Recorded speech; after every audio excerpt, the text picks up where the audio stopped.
माझा माझ्या डोळ्यांवर विश्वासच बसत नाहीये की तू आज माझ्या समोर उभी आहेस आणि आजची रात्र माझ्यासोबत घालवणार आहेस.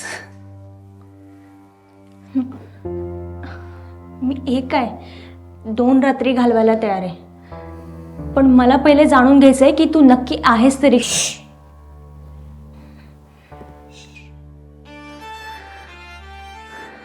माझ्याबद्दल जाणून घ्यायची खूपच घाई झालेली दिसतीये तुला, पण आधी कपडे तर काढ, मग मी माझा मास्क काढेल. आजपर्यंत मी तुझं ऐकलं, पण आज तुला माझं ऐकावं लागेल. नो नो नो, माझ्यासमोर स्मार्टनेस नाही. हा,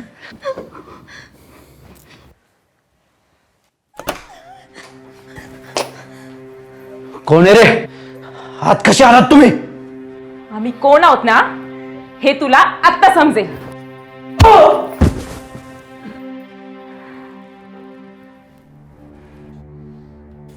बोल. तू ए रितिका, तू ओळखते याला? हो, एका वर्षापूर्वी याने सोशल मीडियावर मला रिक्वेस्ट पाठवली होती. त्यानंतर याने मला प्रपोज केलं आणि भेटण्यासाठी मागे लागलेला हा. पण मी कधीच प्रेम आणि अफेअर यामध्ये पडली नाही, त्यामुळे मी याला माझा नकार कळवला. पण मला तुझा नकार कधी पटलाच नाही. काय कमी होती माझ्यात? हं, गव्हर्नमेंट जॉब, वडिलांचा बिझनेस, गावाकडे जमीन, शहरात 2 फ्लॅट,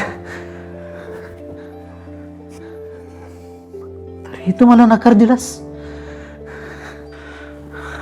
म्हणूनच मी ठरवलं तुझा बदला घ्यायचा. सोशल मीडियावरून तुझे फोटो उचलून मी मॉर्फ केले, आरामखोर, आणि मग तुला ब्लॅकमेल करून तुझ्या आयुष्याचा कंट्रोल माझ्या हातात घेतला. एक एक करून तुझ्या आयुष्यातून सगळे दूर निघून जातील आणि तू माझ्या जवळ येशील म्हणून मी हे सगळं केलं.